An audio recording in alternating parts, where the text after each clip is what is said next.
Yesterday, Gary Neville put his 5 brain cells together, his almighty thoughts, his infinite wisdom came together to conclude Liverpool will not be in a title race. How can you say, seriously as well, in front of millions with your chest, Liverpool aren't in a title race? We're 6 games in. I've got a genuine question here. If Liverpool won all 6 of their Premier League games 5-0, would you have said the same thing? This is coming from a guy, by the way, who had United 3rd this year. He also concluded this year and the previous year, Man United have more midfield options, more depth in midfield than Liverpool. Man United are 13th. In fact, Liverpool absolutely battered Man United, your team, this year. And do you know something? That's not even a brag anymore, is it? It's almost become a formality to beat Man United. The expectation now of Liverpool, Arsenal, City is to beat that team. So we can't even use the "we beat Man United" argument or brag anymore. It's irrelevant. To be honest, I'm kind of glad he's come out and said this, and millions of people have seen it. Let's keep us under the radar. Let's hide away under the carpet. Let's City and Arsenal fight it out. Take all the headlines. We'll happily just sit there on the hard shoulder and overtake you later on. Do our own thing. Liverpool have won this goddamn trophy before. Yeah, we lost the guy who was in the driving seat, Jurgen Klopp, but we've kept so many of that core team, the winners, the leaders, the winning mentality, the experience of Andy Robertson, Mohamed Salah, Virgil van Dijk, Alexander-Arnold, Andy Robertson, just to name 5 or 6. The young lads back then, Joe Gomez, Curtis Jones, Harvey Elliott, they're now blokes. They've been along for the ride. They've seen success. The players I've just named have mentored them and they're stepping into their shoes. In my opinion, Curtis Jones is a future captain. We've also added to that core team Alexis McAllister, to name just one, World Cup winner. A massive part of the Argentina team and the Brighton side. The signing of Dominic Szoboszlai last season, captain of his national team. In fact, he was the youngest captain at the Euros. Them players have had a year now, both of them to settle into the team, but in particular Szoboszlai to settle into the league. I'd understand it, if Neville said we weren't in for a title race contention spot, if Van Dijk went down injured for 8 months, or if Salah was injured and we lost that inevitability of the consistent stream of goals. If anything, speaking of injuries, we're more in the title race than we were at the start of the season. Rodri's out for the year. Massive, that is a turning point. I don't know the severity of Ødegaard's injury, but there's another key player who's been down the start of the season. Speaking of the start of the season, let's talk about Liverpool's start to the season. Largely perfect. I can count on not one hand, one finger, the shit performances. And do you think I'm going to write a team off after one poor performance? And do you know what's positive is, yeah,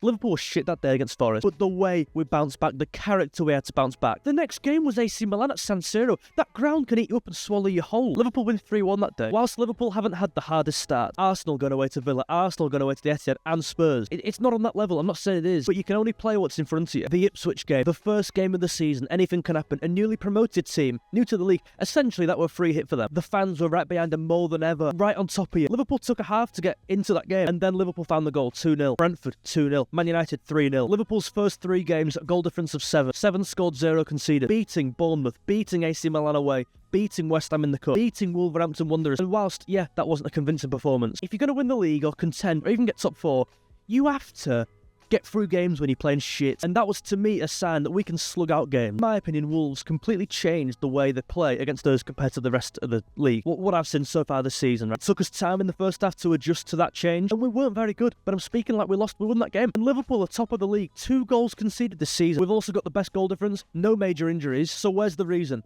Where are the grounds to say we're not title contenders? Where is the evidence from the first 6 games, aside from the Nottingham Forest game, which surely you can see as a blip? You've been a football player. Teams have bad games. Shock. Man City famously start seasons poor. They don't hit the ground running, and they peak towards the end. How many times have they done that? And you're forgetting all these results are coming with a new manager. You're judging a manager and a team on 6 games. Have you sat down and watched Feyenoord, Gary? No. Of course you haven't. Too busy with your 27 podcasts. He's got a Skype call, a Zoom call, WhatsApp, everything on the go. You can't tell me Arne Slot's not got it in him to carry on this form because you haven't seen enough of it. We can only assume as fans, he has. He won the league in Eredivisie, top of the league after 6 games. I can only go by what he's laid on the table for us to see. I can't just infer that he's not going to do well. Good start to the year, no injuries, a new manager bounce, Rodri's out. And you know what? If I had to make a prediction now, I'd have Liverpool 3rd. I'm not making this video saying we're going to win the league, we're going to do it all. I'd still have us 3rd. But, title contenders. Gary Neville said we're miles behind Arsenal and City. He must be saying it for a reaction and it's fully worked because I'm making a video. Let me know your thoughts down below. Are Liverpool in a title race? Is it impossible to predict after 6 games?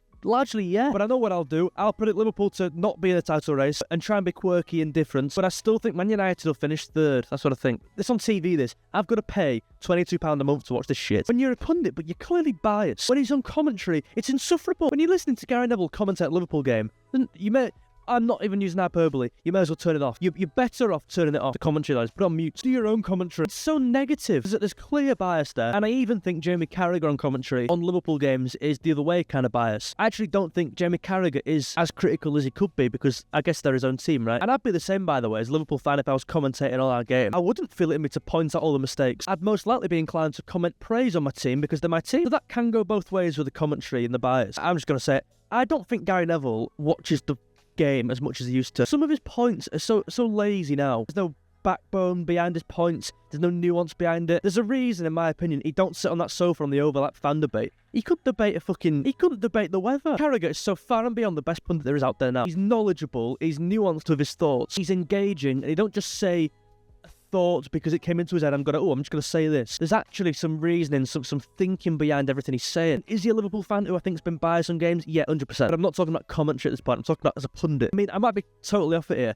Carragher, I think, enjoys watching the game more than Neville. Carragher would choose to sit down and watch games. And if you noticed on Monday Night Football, Neville doesn't really do it anymore. Carragher stays on because tactically he's the most clued up and he's great on that tactics board. So Gary Neville is only there to give his opinions, right? When he is on Monday Night Football, which is a rare occurrence now, he gives his opinions, but how can I take your opinion seriously if you're clearly biased and you don't back it up with any actual evidence? That claim there, Liverpool won't be title contenders, why? Nonsense. I guess time will tell. It'll be interesting to see how Liverpool and Arne Slot cope with this really intense run of fixtures. 3 away games in a row. Champions League, Premier League, the Cup games, back-to-back Brighton games, Real Madrid at home, Man City, Arsenal, all in the next couple months. As I say, I'm kind of happy he said that. I think he's foolish and I think he's stupid. That's why I'm making this video. And as a Liverpool fan, I feel within my fan nature to come and defend these players and this manager. They've been great. But at the same time, just let us sit over here in the corner. Let them two fight it out. Let them two pick up it. No, not pick up the injuries. That's really harsh. Let them two fight it out and scrap it out. And we'll just come in the last second and sweep in. And I'd love to hear what he thinks if we're top at Christmas.